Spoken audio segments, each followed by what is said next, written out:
说这个之前啊，我们可以先看一个日本明星啊，这哥们儿叫平井坚，就是《流星花园》那个主题曲的日本原唱啊。看到他的长相啊，一般人都会觉得这是个混血啊，长成这模样。不根据他本人采访啊，自己祖宗十八代都是本地人啊，一下生就长成这样。其实不仅是他啊，去年很火那个《妖猫传》里的那个日本演员啊，著名的阿部宽，他长得也不是那么东方。如果我再给你看几个啊，你看啊，你就会产生一个疑问：如果这群或者中国人徐福东渡的500童男童女嘛，怎么长成这模样了？如果我们把目光转向日本的北海道，你会发现这儿还生活着一个很古老的土著民族啊，叫阿伊努人。如果我们看一下他们的老照片啊，你会发现是不是也是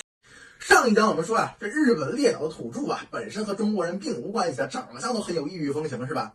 不过大约在中国战国时代啊，日本也逐渐进入到神奇的弥生时代的亚游夷时代啊，一群从大陆渡海而去的民族，竟然给原始的日本原住民带去了农耕甚至铁器，是吧？会不会我们传说中那种秦始皇派人找仙丹是吧？徐福东渡呢？首先要告诉大家一个事实是，如果刨除日语中借来的大量汉语词以及他用的这个汉字书写系统，就日语这门语言本身是个和汉语毫无关系的语言，在语言学上也并不属于汉语的汉藏语系。那么难道是徐福去了日本，被当地土人改造了语言？不对呀，你堂堂大秦子民，你干嘛学土人说话呢，是吧？日本这个国家最早出现在《后汉书》中，怎么记载的？说叫倭奴在韩东南大海中，这个韩大家应该都知道，是吧？就是现在韩国一带，韩国南部。本来有陈韩、卞韩和马韩3个部落，也是如今朝鲜族的祖先。而在这个东南呢，对马海峡对面就是现在如今的日本本州岛。我们呢记得他们上面居住着倭奴、狗奴2国，是吧？中国从来不给少数民族写好名。打来打去，没想到还真在日本九州出土了这么一个汉伪奴国王呀，就是倭奴哈，还被日本列为国宝。后来呢，因为日本多年战乱啊，《后汉书》记载一对巫女卑弥呼啊，说善用妖言统一倭人。而在《三国志》呢，是《魏志倭人传》中也说日本出现了国家叫做邪马台国，卑弥呼作为首领，还向当时魏国的魏明帝曹睿进献了几个男女牲口，就是劳动力，还有一堆麻袋片。哇，这曹睿大开眼界，我的妈，还有不到1.5米的成年男子是吧？赶紧回送了一大堆布匹、无齿刀2口、铜镜100枚等等。而在日本的传说中啊，他们的天皇正好是一个女神，叫做天照大神的后代。东征之后建立大和国。而天皇的传国圣体就跟中国的传国一起的，是一个叫做草剃剑的匕首，和一个叫做8尺镜的镜子，还有一块叫做8尺琼勾玉的一个玉块。对，就是海贼王里黄猿那几个绝招啊。这次日本天皇继位传承的也是这仨玩意儿。而当年魏明帝给卑弥呼的礼物里啊，也明确记载着有刀和镜子，这不得不让人联想。如果我们现代日语来看呢，这邪马台啊，很有可能就是日本国自称大和啊，读叫亚麻头的音译。而那个卑弥呼啊，这个卑弥和日语里面的这个希美基发音非常类似。至少可以证明，此时的日本很可能已经开始说日语了。按照日本人的看法，日语啊很有可能就是来自于渡来人、大和政权的建立者们，而日本土著的语言自然就被同化掉了。那如此看来啊，这渡来人应该并非是说汉语的人，他们到底是从哪儿来呢？是从中国来吗？那我们先把目光转向我们的东北。就在三国之后啊，如今中国东北一个叫做扶余的民族越发强大。他们不仅占领了曾属于汉朝的半岛北部，也是朝鲜那儿，建立了强大的高句丽王朝，更有一波人跑到了南边三韩人的地界，统治了当中的马韩人。可以说啊，在这之后的300年间，这高句丽一直都是中原王朝的心腹大患啊。隋炀帝修兴航运河，很大的原因就是为了对抗高句丽，没想到还打输了。直到唐朝的时候啊，唐军和韩人建立那个国家叫做新罗，共同努力，才夹击灭掉了高句丽、百济这2个扶余人的政权。扶余人也彻底的消失于了东亚大陆，而那个半岛呢，也终于成为了韩人的领土，东北成为了唐朝的势力范围，跟现在差不多了。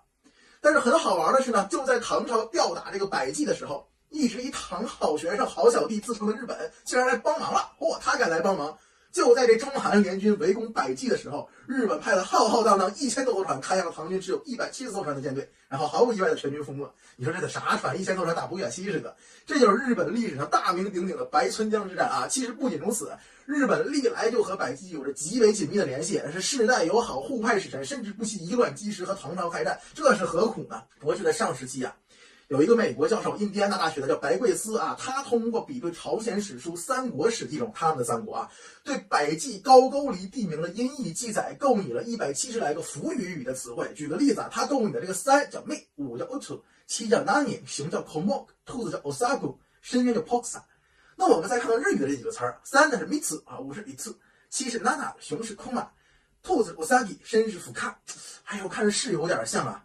至此呢，加上我们上一讲说的基因调查，一个神奇的假说开始被奠定，那就是日本的渡来人很可能正是扶余人的一支。他们可能是扶余部落中的败者，也可能是韩人部落中的败者。总之，他们沿着朝鲜半岛的海岸线历经千难万险，现在看地儿不大哈，到达了日本的九州岛。没想到遇到了更落后当地土人，由此他们才在这个海东孤岛上开启了日本的传说。日本人呐，无论是万历朝鲜战争还是近代的侵华战争，他们从来都不肯放弃对朝鲜、对中国东北的侵略野心。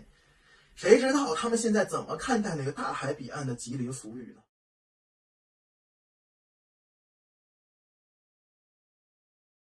所以说啊，现在各个地方都是伪科学满天飞，为了赚钱嘛，是吧？一群人恍然大悟捧臭脚。但是我发现这么个玩意儿还是流传甚广，震惊！地球原来是这么个形状。我相信能相信这玩意儿的人，估计也看不懂地图，所以也并不知道这土豆的青藏高原还没印尼高呢。它肯定不是真正的地球。其实这是啥呀？它本来是德国地球科学研究中心和 NASA 搞的一个全球重力变化的夸张图。因为地球各地啊密度都有微小的差异，所以引力也有轻微不同。而地球本身的形状呢，赤道半径6378千米，极点半径6356千米，两边就差了个20千米，是一个几乎可以忽略不计的一个椭球体啊，基本就是个球。而地球最高点的珠穆朗玛峰海拔不到9千米，马里亚纳海沟也不过10千米多一点，和6000多千米半径的地球9牛1毛都算不上。所以如果我们把地球缩到一个篮球那么大，这基本上已经是你能看到最规整的球体了。这在宇宙中啊，大型天体因为自身万有引力的作用，都会向自己的中心靠拢，自己把自己雕塑成球形，除非天体自己本身质量太小，引力无法抵抗本身物质的刚性，才会出现土卫七这样奇怪的样子。所以如果这玩意再大一点，它最后也会慢慢变成球形的。所以最后我要说句，越是基础薄弱的人，越容易被颠覆，颠覆之后就会升级为半瓶醋，越是半瓶醋，咣当当越响。这些人战斗力极强，总觉得自己掌握真相，误以为自己存在独立思考能力和批判精神，到处撕咬。所以我也在这恳请各位营销号，别在这么大舆论场里为了赚俩钱天天搞有的没的，然后他们还跑到我评论区里撒泼，我拉黑还怪累的是吧？